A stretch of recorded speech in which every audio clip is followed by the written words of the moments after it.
أعوذ بالله من الشيطان الرجيم بسم الله الرحمن الرحيم والشمس وضحاها والقمر إذا تلاها والنهار إذا جلاها والليل إذا يغشاها والسماء وما بناها والأرض وما طحاها والنفس وما سواها فألهمها فجورها وتقواها قد أفلح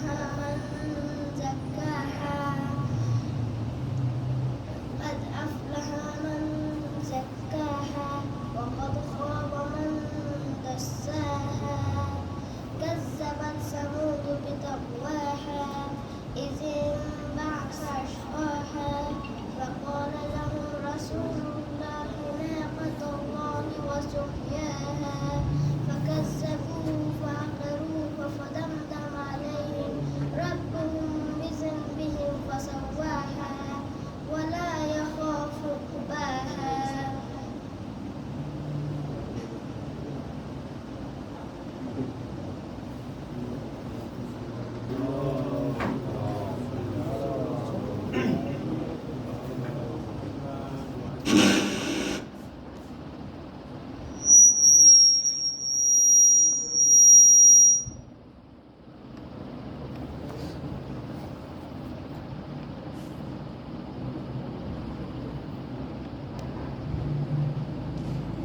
سلامات پڑھی بلند نواز صاحب.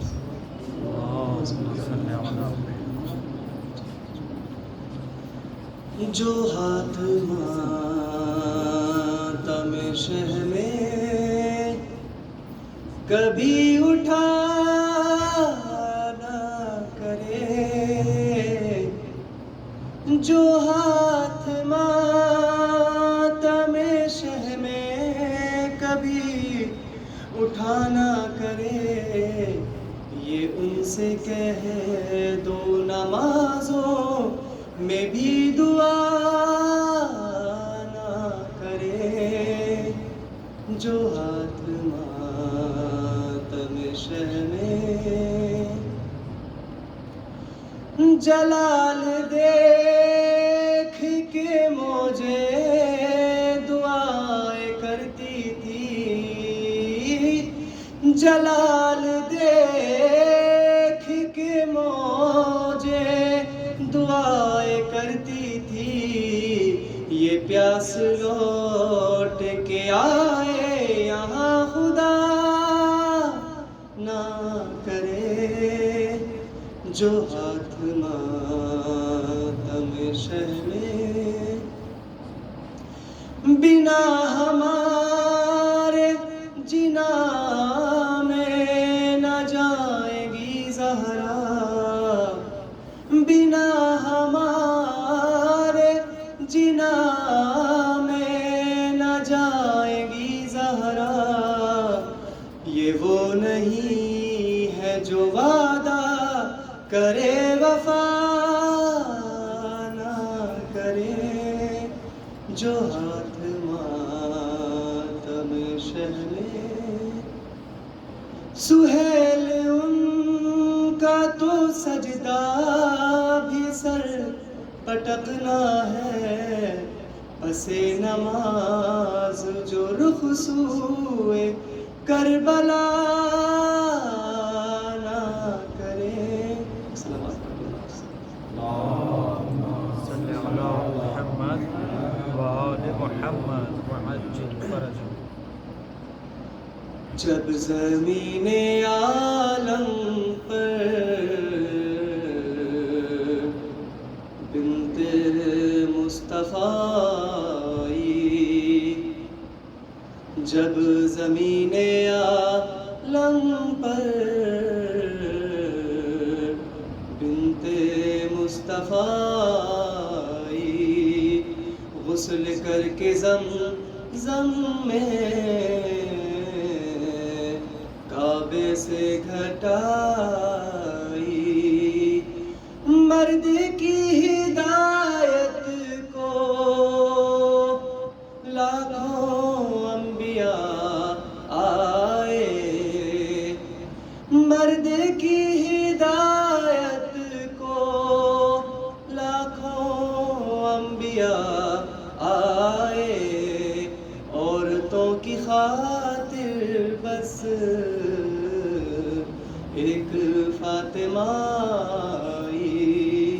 عورتوں کی خاطر بس ایک فاطمہ بسم اللہ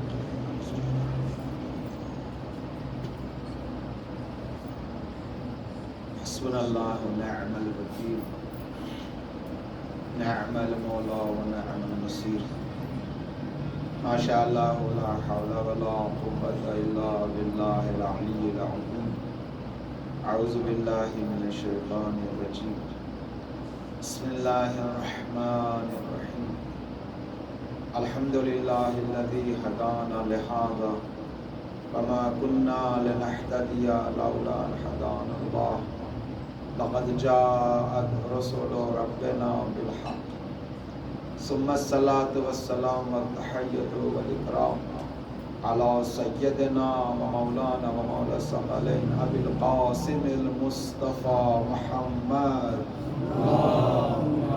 صلى الله عليه وأهل بيته الطيبين الطاهرين المعصومين المنتجبين الذين أذهب الله عنهم الرجس وطهرهم تطهيرا صلى الله عليه واللعنة الدائمة على أعدائهم أجمعين من الآن إلى لقاء يوم الدين أما بعد فقد قال الله سبحانه في كتابه الحكيم وهو أصدق الصادقين وقوله الحق يا أيها الإنسان إنك قادح إلى ربك قادحا فملاقيه ایک مرتبہ سورہ حمد 3 مرتبہ سورہ اخلاص کی تلاوت فرما کر مرحومہ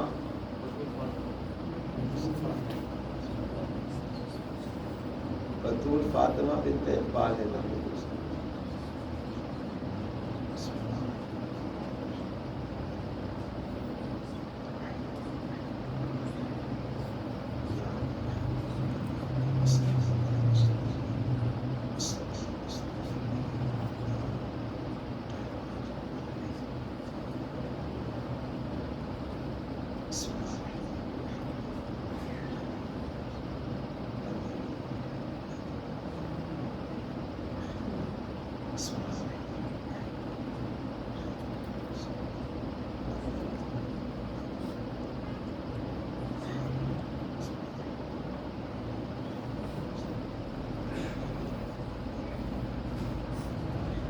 صلوات بیجئے محمد و آل محمد.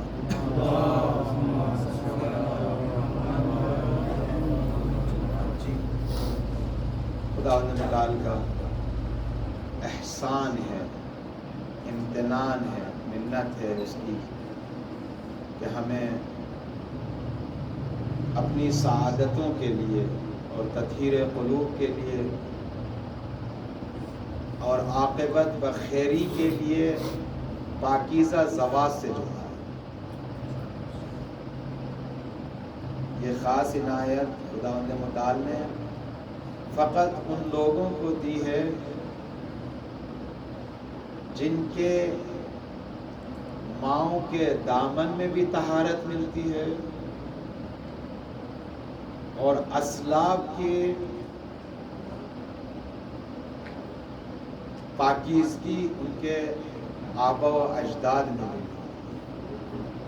اس میں کوئی شک نہیں ہے کہ اس طریقے کی توفیق اور خاص کر ان ذوات مقدسہ کے ذکر کے ذریعے سے اپنے قلوب کو پاکیزہ کرنا یہ کسی مکتب فکر کے پاس نہیں.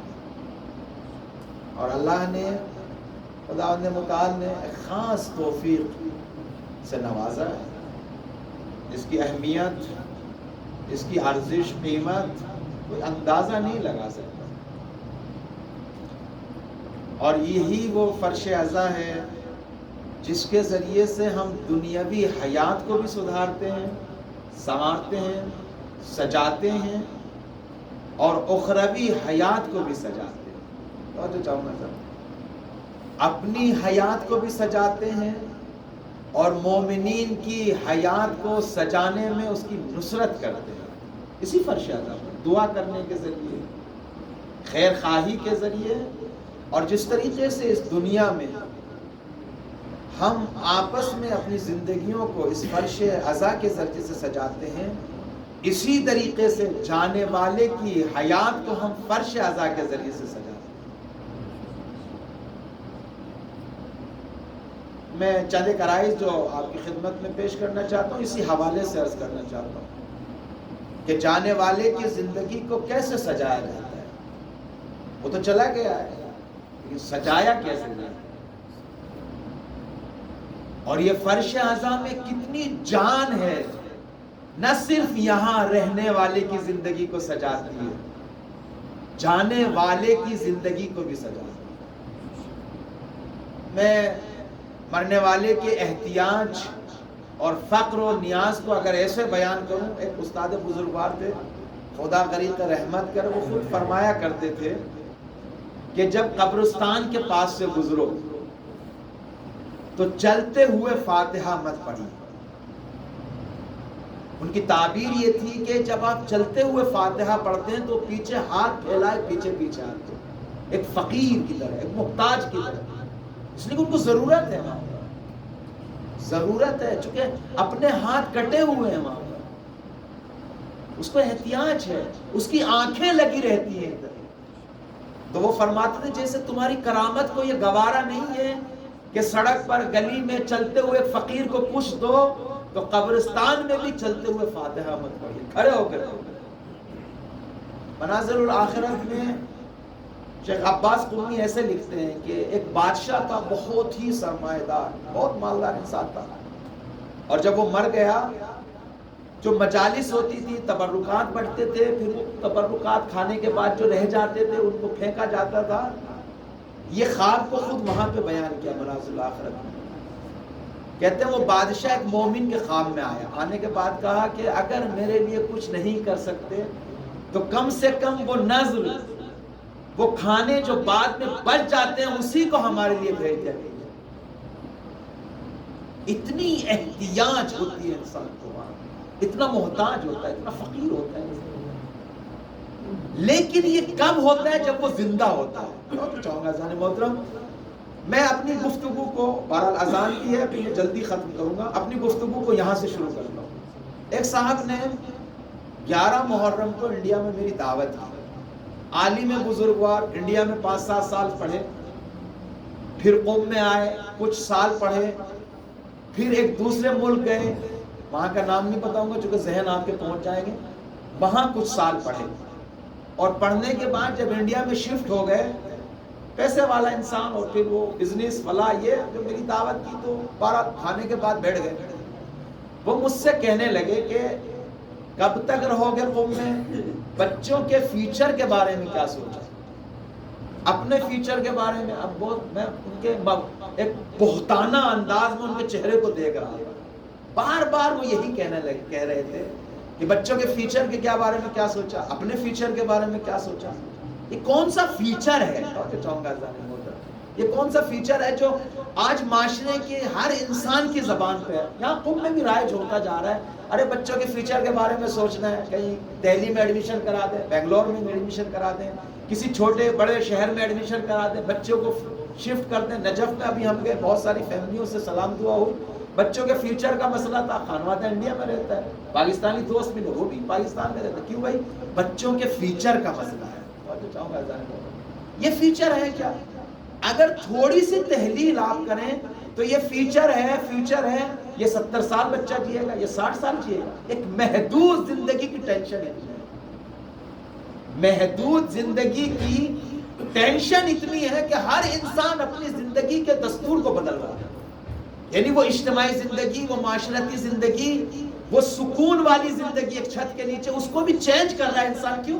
تاکہ بچوں کے فیوچر کے بارے میں سوچ رہے ہیں، بچوں کی کامیابی، بچوں کا فیوچر، کامیابی کیا ہوگی؟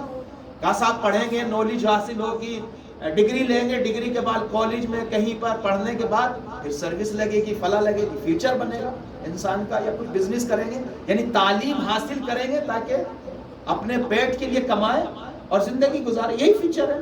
جس سے بھی پوچھا مجھے یہی بتایا، پبلک نے بھی، مومنین نے بھی، علباس طلاب نے بھی، سب یہ کہتے ہیں فیوچر بچوں کا یہ ہے کہ اچھی تعلیم دیجیے.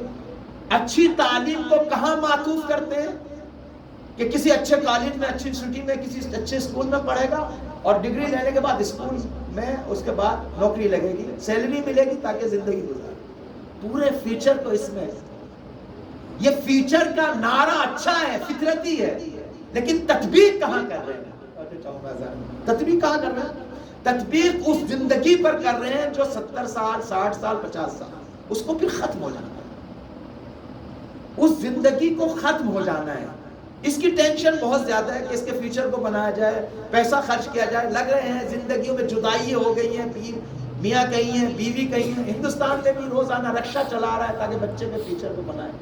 کس طریقے کا اسکول ہے، اس میں نغمے بھی ہوتے ہیں، گانے بھی ہوتے ہیں، فلاں. لیکن کیوں مولانا نے پوچھا کیوں بھیجتے ہو وہاں پہ؟ کہا حضور یہ اسکول ایسا ہے کہ اگر یہاں کی ڈگری لے لے گا تو نوکری ضرور، فیوچر بنے گا اس کا. عجیب ہے، انسان اپنے فیوچر کو فقط 60 سال میں دیکھ رہا ہے.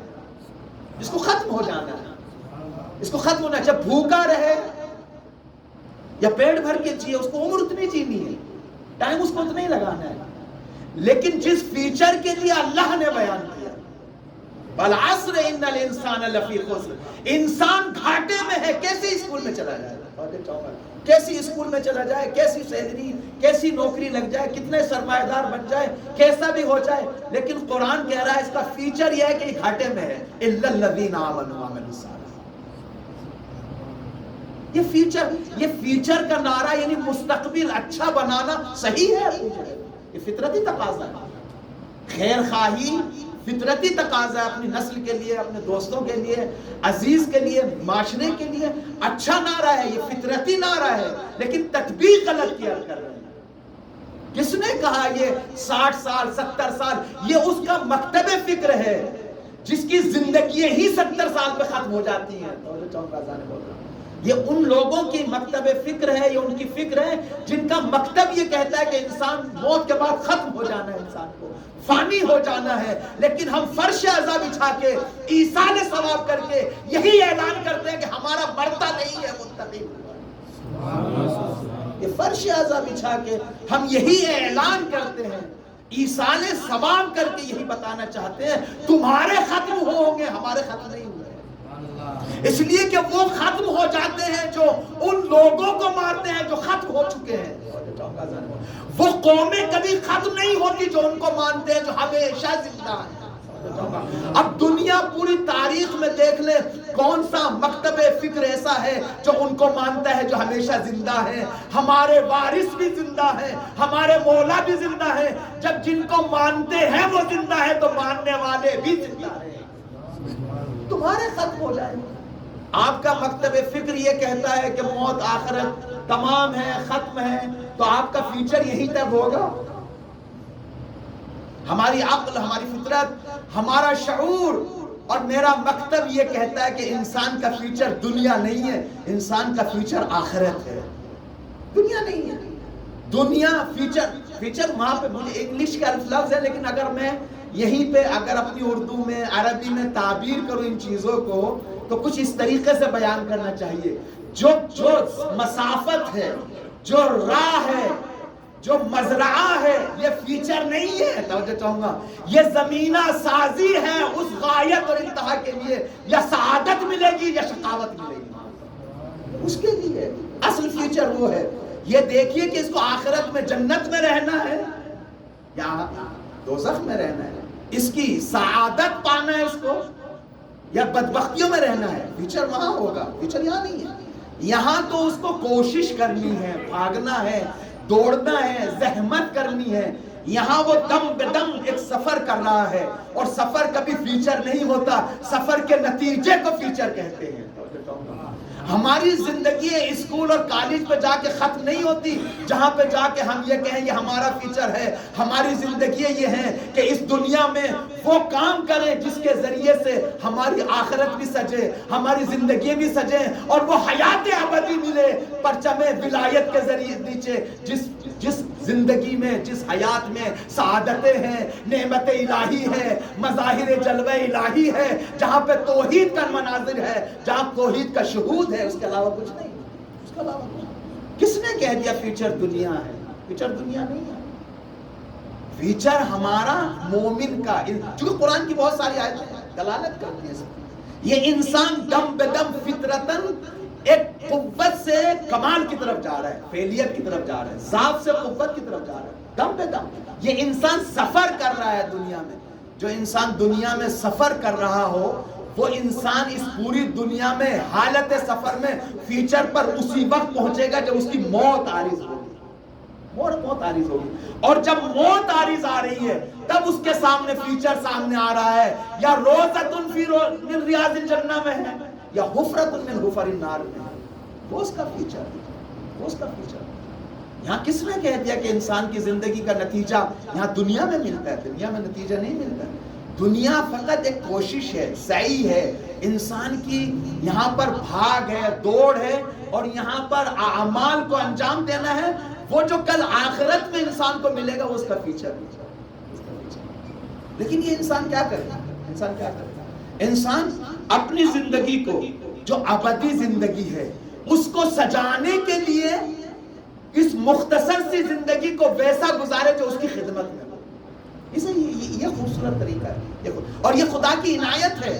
عمر 60 سال ہے, 70 سال ہے, لیکن اگر انسان نے اس کو صحیح سے سجا لیا, خدا کی عنایت ہے, ابدیت اس کی باسعادت ہے. یہ اس کی عنایت ہے. عجیب ہے, کس نے کہہ دیا کہ انسان عمل کرے 20 سال نتیجہ ابدیت ملے؟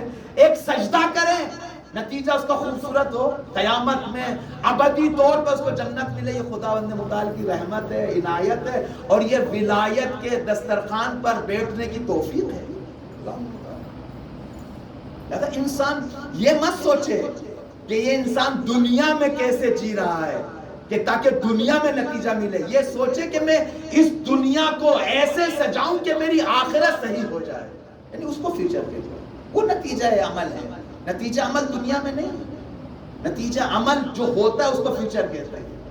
وہ کامیابی, وہ ترقی جو انسان کی دنیا کے اختتام پہ ملے گی اس کو کامیابی کہتے ہیں. دنیا میں تو انسان کو کوشش کرنی, دم بے دم انسان بچپنے سے جتنی عمر بڑھتی جا رہی ہے آہستہ آہستہ اس آخرت کی طرف جا رہا ہے, اپنے رب جلیل کی طرف جا رہا ہے. اب انسان کو سوچنا ہے کہ اس کی بارگاہ میں کیسا جانا ہے, اور چاہوں گا جیسا جانا ہے اس کے اعمال کے اعتبار سے ہے. اگر انسان صرف اپنے عمل سے جڑا ہوا ہے اور وہ مر جائے, موت عارض ہو جائے, یہاں سے وہاں منتقل ہو جائے, تو اب اس کے ہاتھ بندھے ہوئے ہیں, اس کا عمل اس کے ساتھ جا رہا ہے, اس کا عمل اس کے ساتھ ہے. ہر دیکھیے روایات میں ہے, نہ سرمایہ جاتا ہے ساتھ میں, مال نہیں جاتا ہے, نہ اولاد ساتھ جاتی ہے. جو کچھ سرمایہ کر سکتا ہے وہ 2 میٹر کپڑا آپ کو دے سکتا ہے. اس کے علاوہ آپ کتنا بھی جمع کر لیجئے, 2 میٹر کپڑا, چند 1 میٹر کفن کے علاوہ کچھ نہیں دیتا. مال کھڑا ہوا یہی کہے گا میں فقط کفن دے سکتا ہوں اور کچھ نہیں. اولاد جتنی بھی ہو جائے آخر میں کاندھے پہ اٹھا کے اس خاک میں اتار کے آ جائیں, اس سے آگے نہیں. وہ چیز جو انسان کے ساتھ کھڑی ہوگی اس کا عمل ہوگا. وہ عمل کیا ہے حقیقت؟ عجیب ہے خداوند متعال کی حکمت. عمل صرف وہ نہیں ہے اس کا کہ جس کو اس نے اکٹھا کر لیا اور لے کے جا رہا ہے, نہیں. اگر اعمال اس دنیا میں ایسے بھی انجام دے رہا ہے کہ آخرت تک اس کے آثار نمودار ہو رہے ہیں, تو اس کا عمل ابھی بھی زندہ ہے, اس کے ثمرات اس کو مل رہے ہیں. من سن سنتن حسنہ, جو یہیں پر اعمال اچھے انجام دے. ایک عالم دین ہے, ایک دین کی تربیت تعلیم دے رہا ہے, قرآن کی تعلیم دے رہا ہے, ایک مؤسسے کی بنیاد رکھ رہا ہے, ایک قوم کی تربیت کر رہا ہے, وہ مر گیا ہے, اس کا دم بے دم اسی معاشرے میں عمل انجام پا رہا ہے جس کا نتیجہ اس کو مل رہا ہے, اس کا نتیجہ اس کو مل رہا ہے. یہ مت سوچیے کہ انسان مرا تو یہاں کے تمام اعمال اس کے خاک ہو جاتے ہیں، خاک نہیں ہوتے ہیں۔ جس جو خداوند متعال اس کو یہاں سے وہاں لے جا رہا ہے، اپنی عنایت کے ذریعے سے اس کے عمل میں روح پھونک رہا ہے، دم بے دم، جب تک بھی اس کے عمل کا اثر اس خاک پر رہے گا، اس کا نتیجہ اس کو وہاں ملتا رہے گا، ملتا رہے گا۔ اور ہم فرش عزا بچھا کر، قرآن خوانی کرا کر، یہ تمام چیزیں کرنے کے بعد کہاں پہنچا رہے ہیں ثواب کو؟ میرے اپنے عمل کے ذریعے، اپنی فرش عزا بچھانے کے ذریعے، قرآن خوانی کرنے کے ذریعے، تبرکات بانٹنے کے ذریعے، صدقات دینے کے ذریعے، ثواب اعمال کس کو پہنچا رہا ہوں؟ جو چیز ختم ہو گئی اس کو، اور جو چاہوں گا اذان محترم، یہ جو شخصیت باقی ہے اس کو، جو باقی ہے، جو زندہ ہے۔ لہذا ہمارے مکتب میں یہ تصور کہیں نہیں ملتا کہ موت ایک فنا کا نام ہے، بلکہ موت ایک کمال کا نام ہے۔ جو انسان یہاں سے چلا گیا، بدبختیوں سے بچ گیا، کثرتوں سے بچ گیا، یہاں کی بیماریوں سے بچ گیا۔ اب وہ الگ بات ہے کہ اگر وہ عالم برزخ میں رہ رہا ہے، یہاں اعمال اچھے بھی انجام دیے ہیں، فی روضۃ من ریاض الجنہ ہے، وہ وہیں پر بہشت میں ہے۔ لیکن اگر اعمال یہاں پہ ساتھ نہیں دے رہا انسان کے، اور اعمال غلط ہیں، تو فی حفرۃ من حفر النار، ایک ایسے جہنم کے گڑھے میں پھنسا ہوا ہے۔ لیکن جس طریقے سے اس یا ایھا الانسان انک قادح الی ربک قدحا، ایک انسان، تو ایک مسافر ہے، کہاں سے چلا؟ اللہ کے یہاں سے، کہاں پہ جانا؟ خداوند متعال تک پہنچنا ہے۔ لیکن اس مسافر کے لیے چند چیزوں کا ہونا ضروری ہے، جو میں اس کو بھی بیان کرنا چاہتا ہوں۔ وہ یہ ہے کہ جب قدم انسان سفر کے لیے اٹھاتا ہے، اس سفر پر، اس مسافت پر، اس صراط پر ایک رہبر ہوتا ہے۔ جب تک اس رہبر کا دامن ہاتھ میں ہے تو انسان مقصد کی طرف قدم بڑھاتا چلا جاتا ہے۔ اب یہ مت کہیے کہ یہ سفر برزخ میں ختم ہو جاتا ہے، برزخ سے بھی یہ سفر چلتا رہتا ہے۔ روز قیامت جب لقاء الہی ہوتا ہے تب تک یہ سفر چلتا ہے۔ جب اس دنیا میں ہر قدم پر ولایت ساتھ دیتی ہے تو ماننا پڑے گا کہ برزخ میں بھی ولی خدا ہے جو ساتھ دیتا ہے۔ جو لوگ یہ کہتے ہیں کہ امام نے فرمایا کہ آخرت ہمارے اوپر ہے اور تمہاری برزخ تمہارے اوپر ہے، انسان میں اتنی توان نہیں کہ برزخ کو برداشت کر لے جائے جب تک ولایت کا سہارا نہ ہو، ولایت کا سہارا۔ لہذا دوسری روایات میں، ایک روایت میں، چونکہ طلاب کا مجمع، علماء کا مجمع ہے، ایک روایت میں عجیب روایت ہے میرے امام سے، کہا کہ جو انسان تشنگی کے ذریعے، تشنگی کے ساتھ، اپنی پورے بلبلہ اور بلا کے ساتھ علم حاصل کرے، محنت کرے، دوڑے بھاگے طہارتوں کے ساتھ، لیکن اس علم تک نہ پہنچے کسی بھی معنی کی وجہ سے، کسی بھی معنی کی وجہ سے، کسی بھی محظور کی وجہ سے، اگر وہ مقصد تک نہ پہنچا تو امام فرماتے ہیں من صادق اور میرے بابا باقر اس کو روز برزخ قیامت سے پہلے عالم بنائیں گے، علم اس کو عطا کریں گے، علم سکھائیں گے۔ یعنی کیا کہنا چاہ رہے ہیں؟ کہنا یہ چاہ رہے ہیں کہ جس طریقے سے قدم پہ قدم ہم اس دنیا میں ولایت کے محتاج ہیں، برزخ میں بھی ولایت کے محتاج ہیں۔ یہ ولایت ایسی ہے جو انسان کو حیات بخشتی ہے، حیات دیتی ہے۔ انسان سوچتا ہے کہ میری ایک حیات ہے اور ولایت الگ ہے، ایسا کچھ نہیں ہے۔ امام رضا نے کیا فرمایا؟ رحم اللہ عبدا احیا امرنا، خدا رحمت کرے اس بندے پر جو ہمارے رب، ہمارے امر کو زندہ کرے۔ سوال یہ ہے کہ وہ رحمت کیا ہوگی اس بندے کے لیے جو امر معصومین کو زندہ کرتا ہے؟ وہ ادھر ادھر جانے کی ضرورت نہیں ہے، ظاہر سی بات ہے وہی زندہ کرے گا نا امر معصوم کو جو خود زندہ ہوگا۔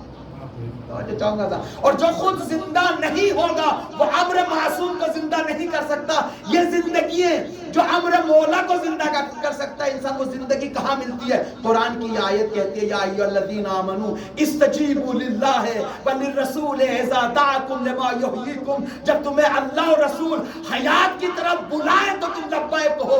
جس نے لبیک کہہ دیا وہ مولا کے امر کو زندہ کر سکتا ہے، جس نے لبیک نہ کہا وہ مولا کے امر کو زندہ نہیں کر سکتا۔ اس لیے کہ ہمارے پاس قانون عقلی ہے، وہ یہ ہے کہ فاقد الشیء موتی الشیء نہیں ہو سکتا۔ جو خود زندہ نہ ہو وہ دوسرے کو زندہ کر سکتا ہے؟ کسی شے کو زندہ نہیں کر سکتا۔ آپ میدان پہ جائیں، میدان متحری پہ جائیں، گلی میں جائیں، کوچے پہ جائیں، سڑک پہ جائیں، کوئی فقیر مل جائے، آپ کی جیب خالی ہو تو تو آپ اس کو کیا دیں گے؟ جب تک جیب میں نہ ہو آپ دے سکتے ہیں؟ نہیں دے سکتے نا. اس لیے کہ جو فاقد ہے دوسرے کو کیا دے گا؟ لہذا تو کہتے ہیں فاقد الشے موتی شے نہیں ہو سکتا. امام نے فرمایا رحم اللہ عبدا احیا امرنا، خدا رحمت کرے اس انسان پر، اس بندے پر جو ہمارے امر کو زندہ کرے. ہم اس دو پاؤں پہ چلنے کو زندگی نہیں کہتے. معصوم کی روایات ہیں. معصوم ہے. کیا فرمایا نہج البلاغہ میں حضرت نے فرمایا صورتہ صورت الانسان قلبہ قلب الحیوان ذالک میت الاحیاء. یہ چلتی پھرتی لاشیں ہیں. جو چلتی پھرتی لاش ہو وہ کسی چیز کو زندہ نہیں کر سکتی. جو خود مردہ ہو وہ زندہ کیسے کر سکتا ہے؟ جس کے پاس خود حیات نہ ہو وہ دوسرے کو حیات کیسے دے سکتا ہے؟ یہ چلتی پھرتی لاش ہے. اور عجیب طریقے کی یہ لاش ہے. کچھ لاشیں ایسی ہیں جو قبر میں سو رہی ہیں. یہ لاش وہ ہے جو قبر میں چل رہی ہے کیونکہ یہ بدن اس کی قبر ہے اور صورت اس کی صورت انسان ہے. لیکن قلب ہو قلب الحیوان، اس کا دل حیوانی ہے. نہ اس میں محبت ملتی ہے، نہ اس میں معرفت ملتی ہے، نہ اس میں انسانیت ملتی ہے، نہ اس میں اقدار بشریت ملتی ہے. یہ جانور والے کام کرتا ہے، یہ ناموس کی عزتیں لوٹتا ہے اور معاشرے میں فساد برپا کرتا ہے. یہ کیا زندہ کرے گا انسان؟ وہ انسان فقط زندہ کر سکتا. توجہ چاہوں گا عزیزان محترم، آخری بات عرض کرنا چاہتا ہوں. امر مولا کو وہ زندہ کر سکتا ہے کہ پہلے حیات حاصل کرے. یہ حیات کیسا حاصل ہوگی؟ کیسے زندگی حاصل کریں ہم حوضے میں رہتے ہوئے؟ کیسے حاصل کریں حوضے میں رہتے ہوئے؟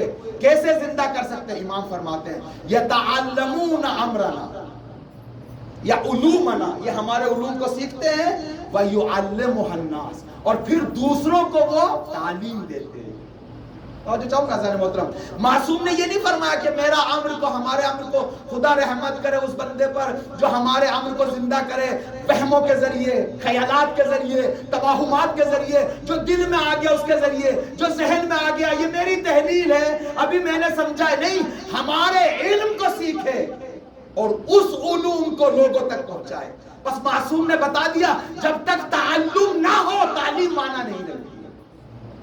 اب یہ جو معاشرے میں ہمارے ممبروں پہ بیٹھے ہوئے پڑھتے جا رہے ہیں، اپنی جیب سے دین بانٹتے جا رہے ہیں، کچھ نہ کچھ کہتے جا رہے ہیں. اگر میرے ہاتھ میں ممبر ہو، اور یہاں ریکارڈ بھی ہو رہا ہے، اگر میرے ہاتھ میں ممبر ہو تو ہر ممبر کی پیشانی پہ لکھا جائے یہ آیت. خوبصورت آیت ہے، خوبصورت آیت. نظام ہستی میں سب سے محبوب انسان کون ہے خداوند متعال کے نزدیک؟ آپ بتائیے مجھے، سب سے محبوب مخلوق کون سی ہے پوری نظام ہستی؟ پیغمبر اسلام، جس کے ناز اٹھاتا ہے خدا، راتوں رات اپنے قرب میں لے جاتا ہے، جس کے لیے کائنات کو پیدا کیا ہے، جس کے ناز اٹھا رہا ہے. میرے حبیب جو چاہو مانگ لو، خالق کہہ رہا ہے، جس کی قدرت میں کوئی کمی نہیں، جس کے علم میں کوئی کمی نہیں، جس کے فیض میں کوئی کمی نہیں. میرے حبیب بما شرفت بما اشرفو، فخر رازی یہ روایت لے کر آتے ہیں. میرے حبیب کس سے تمہیں مشرف کروں، جو بولو وہ دے دیتے ہیں. کہنے والا کون ہے؟ خدا، جس کی قدرت میں کوئی کمی نہیں. کس سے کہا جا رہا ہے؟ محمد مصطفیٰ سے، جس کے شعور میں کوئی کمی نہیں. ہمارے ہاتھ اٹھتے ہیں نمازوں کے بعد، خدا یہ دے دے، وہ دے دے، گاڑی دے دے، فلاں دے دے. نہ مانگنے کا سلیقہ ہے، نہ خطاب کرنے کا سلیقہ ہے. کم سے کم ان زبان سے سیکھیں جنہوں نے مانگ کے دکھایا ہے. میرے حبیب بما اشرفو، کس چیز سے نواز دیں؟ مانگ لیجئے جو مانگنا چاہتے ہو. تو کیا فرض کیا خدا کی بارگاہ میں شب معراج؟ کہا شرفنی بالعبودیت، خدایا مجھے بندگی کا سلیقہ دے دے. بندگی دے دے خدایا، شرفنی، مجھے مشرف کر اپنی بندگی سے. حبیب خود محمد مصطفیٰ کہہ رہے ہیں سب سے خوبصورت بندگی ماننا ہے اس کو جس کو خداوند متعال اپنے قرب میں، اپنے جوار میں، جس کے ناز اٹھا رہا ہے اور یہ کہہ رہا ہے کہ حبیب میں جانتا ہوں تجھے کس کا لب و لہجہ پسند، ہم اس کو بھی لے آتے ہیں یہاں. علی مرتضیٰ کو کیوں لے گیا خداوند متعال وہاں پر؟ کیا ضرورت تھی علی کے لہجے میں گفتگو کرنا؟ چونکہ معلوم تھا میرے مہمان کو کیا پسند ہے. اسی لب و لہجے میں گفتگو کرنا. ناز اٹھا رہا ہے اپنے حبیب کی، ناز اٹھا رہا ہے اور سب کو دھمکی بھی دے رہا خداوند متعال، دیکھو یہ میرا محبوب ہے، میرا معشوق ہے، میرا حبیب ہے. اس بندے کے بارے میں خداوند متعال کہہ رہا ہے لو تقبل علینا بعد العقاب. خوبصورت آیت ہے, عجیب آیت ہے. میرے حبیب اگر چھوٹی بعض عربی گرامر میں بعض ایک پہ بھی صدق ہوتا ہے, چھوٹی ترین چیز پہ بھی صادق ہوتے ہیں, اس کو کہتے ہیں اگر بعض العقاب, چھوٹی سی بھی بات تم نے دین میں اپنی جیب سے کہی ہوتی تو تمہاری شہرت کو کاٹ دیتا. کس کو دھمکا رہا ہے؟ اپنے حبیب کو دھمکی دے رہا, خدا نے متعال چیلنج کر رہا ہے, وارننگ دے رہا ہے. میرے حبیب اگر اپنی جیب سے دین میں چھوٹی سی بھی بات کہی ہوتی تو تمہاری ہم شہرت کاٹ دیتا.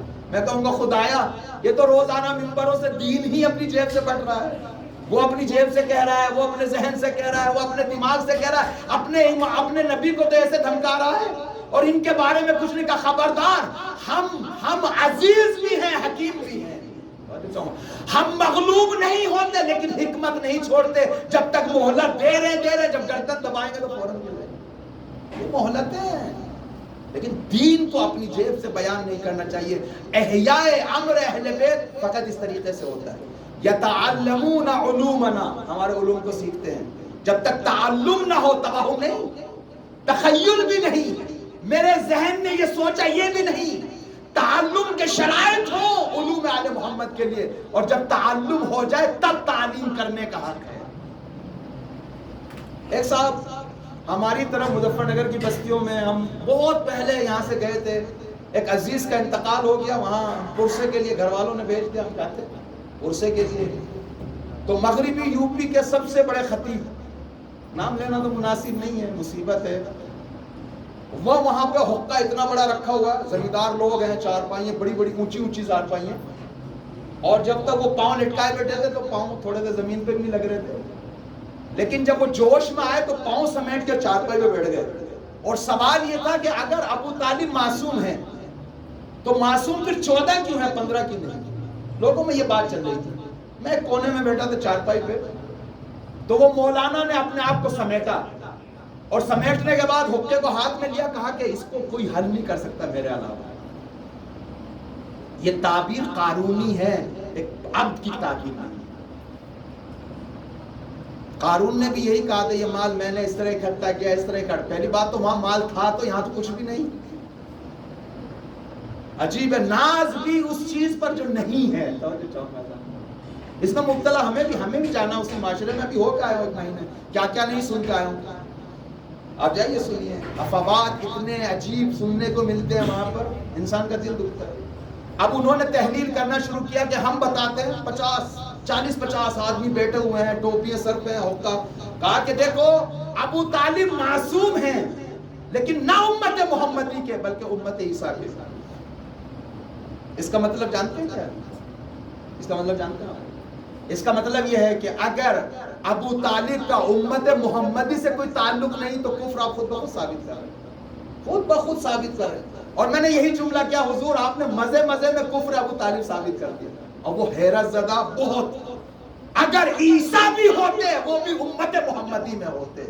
آپ کیسی بات کر رہے ہیں؟ اگر عیسیٰ بھی ظہور محمد کے بعد, تولد پیغمبر کے بعد اور شریعت محمدی میں اگر عیسیٰ بھی زندہ ہوتے تو اسی میں افتخار کرتے کہ میں امت محمدی میں سے ہوں. لیکن وہ کیا کر رہے ہیں؟ یہ کیا ہے؟ یہ یہی ہے کہ لا یتعلمون العلوم, علوم سیکھے نہیں ہے لیکن یعلمون. کیا سکھا رہے ہو؟ کیا سکھا رہے ہو؟ شریعت کا مذاق اڑا رہے ہو, دین کا مذاق اڑایا جا رہا ہے. یہ تعلیم و تعلم حیات لاتی ہے. یہ لوگ سوچتے ہیں کہ ہم جو بتا رہے ہیں, جو شریعت بیان کر رہے ہیں وہی شریعت ہے. اس نے کہہ دیا وہ شریعت. ایسے حاصل نہیں ہوتا علم, حفوات سے, فہوات سے, تخیلات سے, توہمات سے, کہکے لگانے سے, حقے کھینچنے سے نہیں ہوتا ہے. ٹھیک ہے انسان کے اندر طہارت بھی ہو اور صحیح و کوشش بھی ہو لیکن اس کی توفیق بھی ہو. جب تو اس کی توفیق نہیں, کچھ نہیں. اور طلب بھی ہو, تقاضا بھی ہو, اور اہل استاد بھی ملے جس کے جوار میں, جس کے قرب میں, جس کے سامنے زانو ادب دے کر کے انسان تلمس کرے. یہ یتعلمون, جب حق کے تعلم حاصل ہو جائے تب حق کے تعلیم اس کو تحصیحات عطا ہوتا ہے, تب وہ آپ کسی کو علم دے سکتے ہیں, ورنہ حق نہیں ہوتا کسی کو. ظاہر سی بات ہے, جب جاہل کیا سکھائے گا, تاریکی تاریکی لاتی ہے، نور نور لاتا ہے۔ جب تک وجود میں حیات نہیں وہ دوسرے کو زندہ نہیں کر سکتا۔ بس معلوم یہ ہوا معاشرے میں ہر ممبر زندہ نہیں کرتا قوم کو، وہ ممبر قوم کو زندہ کرے گا جو یتعلمون علوم عالمان۔ اب ہماری ذمہ داری ہے یہاں سے بڑھتی چلی جاتی ہے ہماری ذمہ داری۔ اب کیسے سمجھے کون زندہ ہے کون مردہ ہے؟ ہم ہر ایک کو زندہ نہیں کہتے، ہم اس کو زندہ کہتے ہیں کہ اگر حق پہ بات آئے تو سینہ سپر ہو جائے، اس کو کہتے ہیں زندہ۔ اگر تاریخ میں کسی کو دیکھنا ہے کہ زندہ کون ہے، جیسے حسین نے مدینے سے سفر کا آغاز کیا، مکے پہنچے، مکے سے سفر کا آغاز کیا، کربلا پہنچے، اس سلوک میں ایک ایسی حیات دیتی ہے کہ یرزقون، اللہ کی طرف سے رزق پاتے ہیں۔ لا تحسبن الذین قتلوا فی سبیل اللہ امواتا بل احیاء، بلکہ اللہ کی طرف سے رزق پاتے ہیں، وہ زندہ ہیں۔ ولی خدا نے مدینے سے مکے، مکے سے لگا کے کربلا تک اپنے پرچم، اپنے نفس، اپنی تعلیم کے ذریعے سے جو حیات بھی ہے وہ قیامت تک کے لیے زندہ ہے۔ آج بھی کوئی جانشین ہے کہ جس کے پرچم کے نیچے آ کر تعلیم آل محمد کے ذریعے سے حیات پاتے ہیں، اگر سرطن سے بھی جدا ہو جائے تب بھی زندہ ہے۔ تبھی تو شہید حججی کے چہرے کو دیکھ کے لگتا ہے کہ یہ زندہ ہے، قاسم سلیمانی کو دیکھ کے لگتا ہے کہ یہ زندہ ہے۔ یہ کیسا ہے؟ اب ہم لوگ یہ مت سوچیں، یہ دین کی ساحت میں، دین کے جوار میں جسارت ہے یہ کہنا کہ دین کی کامیابیاں، دین کی تربیتیں ختم ہو چکی ہیں۔ ایسا کوئی نہیں، ایسا کوئی نہیں۔ بس آخری بات کو یہ عرض کروں کہ حسین نے سفر کو شروع کیا، چونکہ ایام اعزا ختم ہو، ایک حساب سے ختم ہو گئے، ایک حساب سے بھی رہتے ہیں۔ جس کلچر میں ہم جی رہے ہیں وہاں ختم ہو چکے ہیں، جس کلچر سے ہمارا تعلق ہے وہاں بھی 8 تک ہے۔ بات سن لیجیے، حسین نے سفر کا آغاز کیا مدینے سے۔ ایک عجیب جملہ عرض کرنا چاہتا ہوں، یہ سفر کوئی معمولی سفر نہیں ہے، یہ تکامل کا سفر ہے، یہ قرب الہی کے لیے سفر ہے۔ آپ سفر کہہ رہے ہیں بلکہ سلوک ہے۔ تو چاہوں گا اذان محترم، دنیا کو چھوڑ کے توحید کی طرف جانا، شہوتوں کو چھوڑ کر طہارت کی طرف جانا، نجاستوں کو چھوڑ کے پاکیزگی کی طرف جانا۔ اب حسین ہیں اپنی ساتھ امت کا سلوک کرا رہے ہیں۔ تو چاہوں گا اذان محترم، مدینے سے لے کے چلے تعلیم دے رہے ہیں، مکے میں آئے سلوک کرا رہے ہیں، تعلیم دے رہے ہیں، مدینے سے مکے آئے، مکے سے نکلے کربلا پہنچے۔ اس سلوک کا نتیجہ شب عاشور دکھائی دے رہا ہے۔ شب عاشور اس لیے کہ سلوک کا نتیجہ ہے دیدار معشوق، لقاء معشوق، اتصال میں معشوق۔ یہی ہے نا سلوک کا نتیجہ کیا ہے؟ رسیدن، قرب، جوار، پہنچنا، ملاقات کرنا۔ توجہ چاہوں گا، حسین نے مدینے سے جو امت کی تربیت کر کے لے جانا شروع کیا، اس سلوک کا نتیجہ شب عاشور ہے۔ زہیر تمہاری جگہ یہ ہے، بریر تمہاری جگہ یہ ہے، حبیب تمہاری جگہ یہ ہے، تمہارا اتصال وہاں ہوگا، تمہارا مقام وہاں پہ ہوگا، تمہاری فنا وہاں پہ ہوگی۔ جب ایک ولی نے اپنی ولایت کے ذریعے جب قوم کی تربیت کی، اس سلوک کے نتیجے کو کہتے ہیں وصال۔ کربلا ایک وصال سلوک حسینی کا نام ہے۔ کربلا کس کا نام ہے؟ تو اس کا مطلب یہ کہ ولی کا کام یہ ہے کہ امت کو سلوک کراتا ہے جس کا نتیجہ لقاء خدا ہے، دیدار خدا ہے، وصال خدا ہے، وصال معشوق ہے شب عاشور۔ اور اس وصال کا نتیجہ یہ ہے کہ بریر 90 سال کے ہیں، حبیب 80 سال کے ہیں، فلاں اتنے سال کے ہیں، لیکن سب سینے کو سپر کیے ہوئے صبح وہ کہتا میں آگے جاتا ہوں، وہ کہتا میں آگے۔ کیوں یہ مقابلہ کیوں ہو رہا ہے؟ جس نے وہاں کو دیکھ لیا وہ یہاں رہنا کب چاہتا ہے؟ کب رہنا چاہتا ہے؟ لہذا ان کو ایک لحظے کے لیے بھی یہاں پسند نہیں رہنا۔ ہوگی بات؟ یہ کون کرتا ہے؟ ولی خدا کرتا ہے۔ ایسی زندگی دیتا ہے کہ یہ زندگی سر و تن میں محصور نہیں ہے، سر تن سے جدا ہو جائے پھر بھی زندہ ہے۔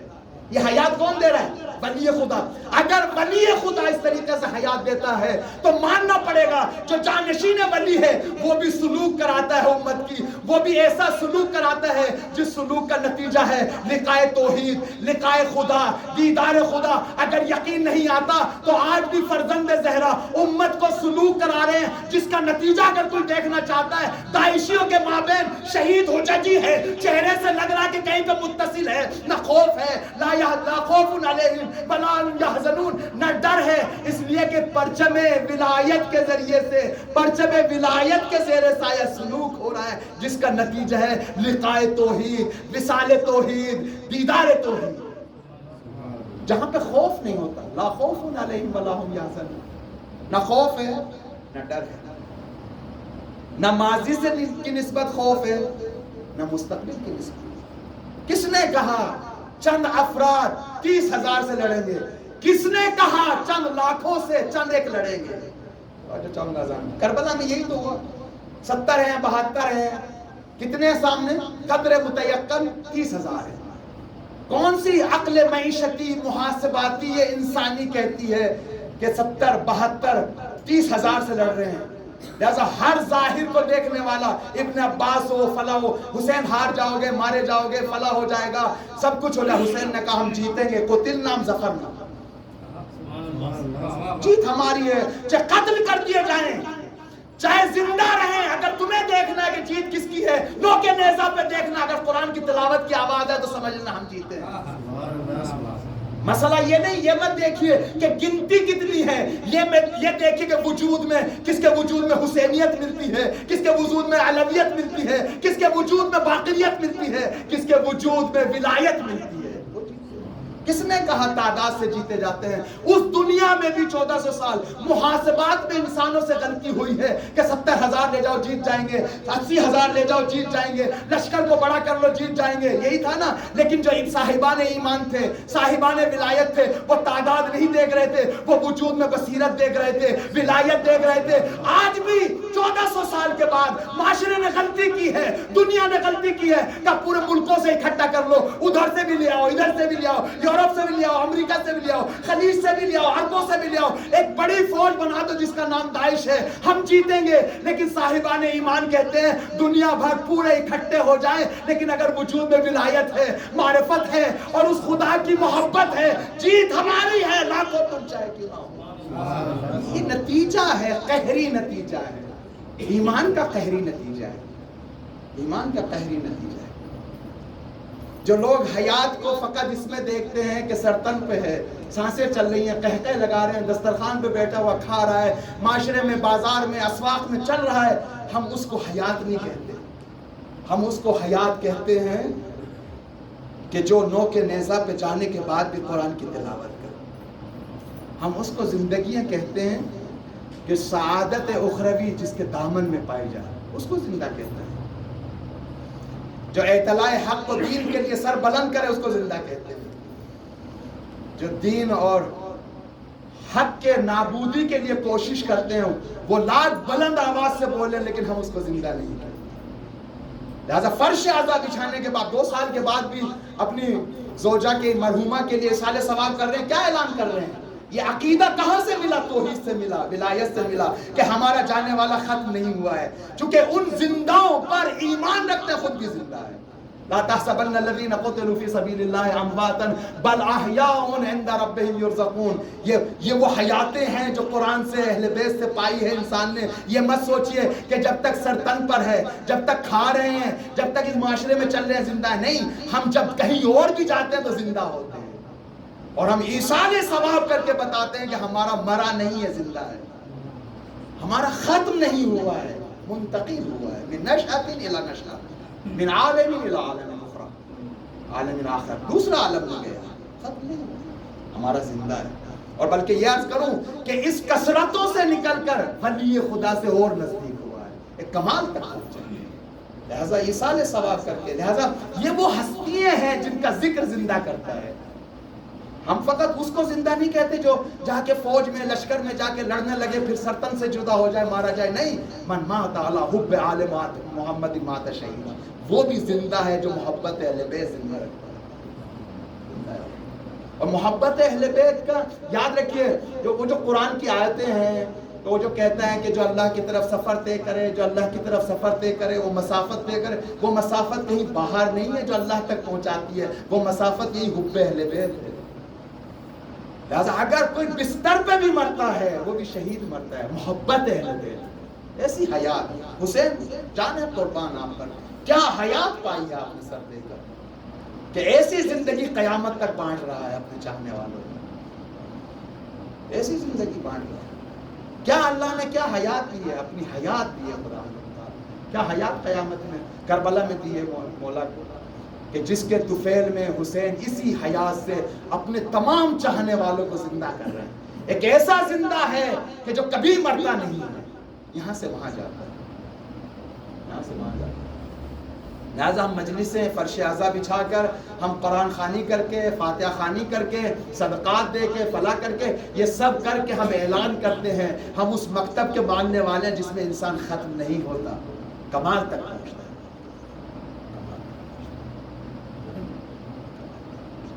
ایام اعضا ختم ہو، پرسے کے ایام ختم، پرسے کے ایام ختم.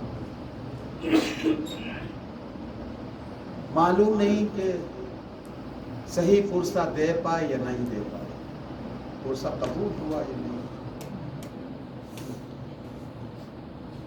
محرم سے لگا کر ربیع الاول تک اہل بیت اور فاطمہ کے گھر میں ایک مصیبت کے بعد دوسری مصیبت، ایک مصیبت کے بعد دوسری مصیبت.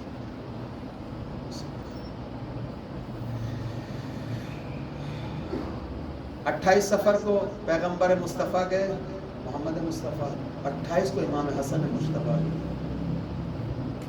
شہزادی کے بابا نہیں اور بیٹا جس کو چکی ہے پیس کے پالا ہے، امام حسن مجتبیٰ. ابھی 28 گزری تھی، 29 کو امام رضا کی شہادت. ابھی 29 گزری ہے، 8 کو امام حسن عسکری کی شہادت. بس ان ایام میں ہم اتنا کر سکتے ہیں، اس غربت میں رہ کر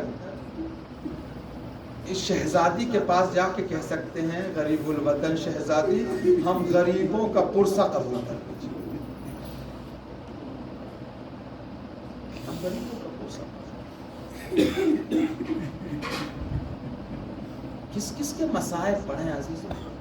آپ محرم سے ابھی تک مصائب کربلا کے سنتے آ رہے ہیں، اور یہ وہ تازہ مصائب ہیں. کس نے کہا 18 برس کے جوان کے جگر پر برچھی لگ جائے اور باپ دیکھ رہا ہو؟ سخت مصیبت ہے عزیزوں. 32 برس کا بھائی جوان جس کے بازو کٹ جائیں، کیا گزرے گی سے بہن زینب پر؟ کیا گزرے گی؟ 2 بہنیں بھائی کی محبت میں نکلی ہے. ایک بہن کربلا کے لیے نکلی ہے حسین کے ساتھ زینب کبریٰ، ایک بھائی بہن مدینے سے نکلی ہے بھیا رضا کی محبت میں. لیکن دونوں میں تھوڑا فرق ہے عزیزوں، تھوڑا فرق ہے.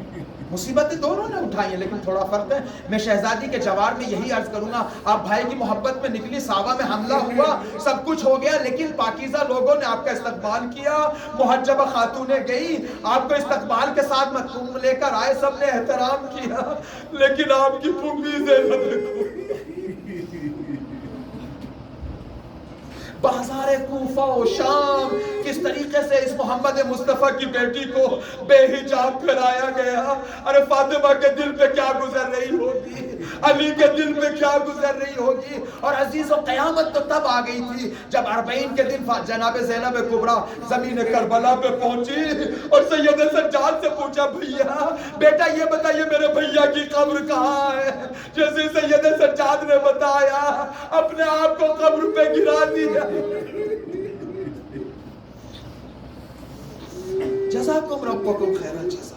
اور ایک جملہ کہا جب بھائی کی زیارت ہو گئی اور بیان ہو چکے، بین ہو چکے، گریا کر چکی، تو ایک مرتبہ کھڑی ہوئی. کھڑی ہونے کے بعد کہا، بیٹا سید سجاد، یہ میرا بھائی دوسرا بھی تھا جس کا نام عباس تھا، مجھے یہ بتا دے اس کی قبر کہاں پر ہے. سید سجاد آگے آگے چلے، پیچھے زینب کبریٰ ام کلثوم چلی، ساری خواتین مستورات پیچھے پیچھے چلی.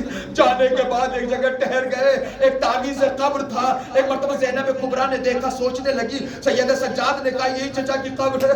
زینب کبریٰ نے کہا، یہ تو بچے کی قبر ہے. ہاتھوں کو جوڑ دیا، پھوپھی ابا، ارے میرے چچا کے بدن کے ٹکڑے.